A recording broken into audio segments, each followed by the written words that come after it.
Hey guys, I've got a bunch of packages from Amazon for spot welding stuff, so I'm gonna go take a look at that stuff. I'm gonna be rebuilding some laptop battery packs, some drill battery packs, and maybe make a couple of ham radio go battery packs. Before in the past, I have soldered 18650 batteries, but it scares me. So what's nice about having a good spot welder is you can get in and get out without damaging the cell. Also, I wanted to be able to make some coin batteries for laptops and things that have tabs. Certain ham radios have tabs on the battery. ICOM 751A has the ever volatile batteries. The other thing I wanted to talk about too is batteries. These are from Walmart. They're Rayovac. They're $15 for 8 of these. If you order them online, though, they're $6. So anyway, we went to the store. She went to the store. We needed some other stuff. I said, "Hey, can you go look for these? They're $6." You get there, they're 15. But here's the thing: if you buy batteries from the Dollar Tree, they're going to be dead at the end of the year. If you buy batteries from Amazon, they're going to be dead by the end of the year. I really don't know where you get good batteries. If you're buying them on Amazon. And I think these Rayovac batteries are not top of the line. And they seem to all have like this color alert thing and a bitter taste on them, which means they put a coating on these. And people are complaining that this is not working. This is causing problems with things. But if you were to go to the Dollar Tree, where you get 2 batteries for $1.25, which used to be less than that, and you solder tabs on that and put that in your ICOM 751, you're probably going to be shit out of luck in a year. So that's a bad thing. Now, I have a 751 and I was given another 751. One of them has the I bought the backup. I didn't use it, but this is the thing. I have seen these batteries go 10, 20 years. But you can't get a battery that lasts that long anymore. Laptops and computers that are less than 10 years old, the coin batteries are no good. I can't tell you how many computers that I bought recently that are less than 10 years old and the BIOS batteries are no good. Yet, I have stuff that's over 20 years old with the original batteries and they're still working. So I don't know what they're doing to the batteries. In fact, I have a caliper right here. I bought this at Harbor Freight in like 2008. And I remember this because, well, I worked at Midas. And the Snap-on truck and the Matco and Mac had their own versions of this exact same fucking thing. This is before it was well known what these companies were doing. They were selling this same fucking caliper for $200. And it had a sticker on it that had their name on the back. You see, this doesn't have the Harbor Freight sticker anymore. But anyway, these batteries are still fucking good. 2008. How many years is that? Good fucking lord. We're coming up on 20 years here pretty quick. This has got the original like LR44 battery in it. I mean, let's see. Yep. There was a cover right here to something else. These are, and these were like, what does it say on it? There's no brand on them. It says LR444, LR44, button, cell, no name, slightly swelled a little bit actually. You can't do this anymore. You're not going to get a battery of that quality now. I buy these Dollar Tree batteries. Those have always been bad, but I'd put them in my guitar tuners and they would be bad in like a month. Key fobs, they'd be bad soon. But you used to get Panasonics, Maxwell's, Energizers, what was it, KTS batteries. They were all really good. 9 more. So, I want to spot weld some of these and see. I'm not going to spot weld these ones. I do believe if you go to Walmart and buy batteries, you'll get good batteries. I believe if you buy them off of Amazon, you're going to get bad batteries. People are buying Energizers, they're being Panasonics, and they're just like, these things are garbage, they're not working. Because Amazon is allowing sellers to sell their products on Amazon. Everybody's their own little store, you know. It's like having a bunch of eBayers and thrifters and, you know, resellers and flippers able to sell stuff with no accountability, and it just gets blamed on Amazon. So all this stuff is old, expired shit that somebody got a deal on, I think. You know, so I think the quality has, like, really, really drastically went downhill. I mean, honestly, here's the thing. These batteries are not being made in Japan anymore. You have Japanese traditional principles versus Chinese cutthroat fucking manufacturing practices. The Japanese culture is so different from the Chinese culture. To the Western people, they're like, oh, isn't it like the same?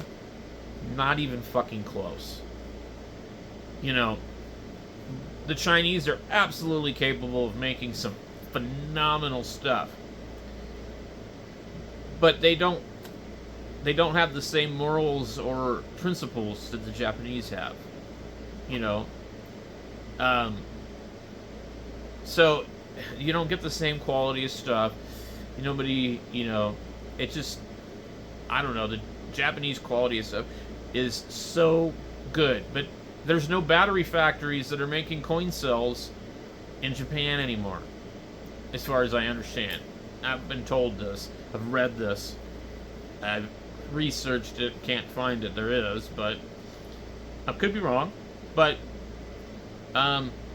so the manufacturing has went way, way, way downhill. And Samsung used to be like a really big manufacturer of 18650s, making them in Korea. And I don't know, you know, the 18650s, some of those you get now, and they're just like, these flashlights are like, what is in this? This feels like a carbon fucking battery. You know, there's no weight to it. You know, the way I judge 18650s is by the weight. I don't ever really worry about testing them. If they feel light, then I know they're not good. You know, if they're new. And some of these, you know, flashlights I get are really crappy. Usually, like the Workhorse and Sofrin flashlights come with 18650s that people complain about that I think are actually pretty good compared to some of the other stuff. But anyway, I just wanted to kind of make a video and tell you what I was up to here, and I've went on pretty long about this, so it's just going to be like a social post, and I'll do another video later on about all the stuff I ordered. But I'm going to be doing more hands-on type of stuff on the channel, focusing on building things, fixing things. I love computers, and I love 3D printing, and I love making stuff. And unfortunately, I feel like in our society, they're kind of really attacking these freedoms that we have left to be self-sufficient, to be able to have the right to own things, fix things, repair things, make things, invent things. And I don't know why that's like so under attack, but the whole 3D printing thing is really exposing a lot of that. And their angle is like, well, we need 2A items and blah blah blah, and like, it's like, you realize that we're talking about the United States. There's more 2A items that were made legitimately in this country than there are people living here, and you're worried about plastic ghost 2A items. And so therefore we need to basically take away everybody's 3D printers, and it's just nuts. So I don't know, guys. We're heavily moving towards a very restrictive society here, And another thing I thought about too, well, I think about it a lot every time I hear about the cops pulling people over and messing with people.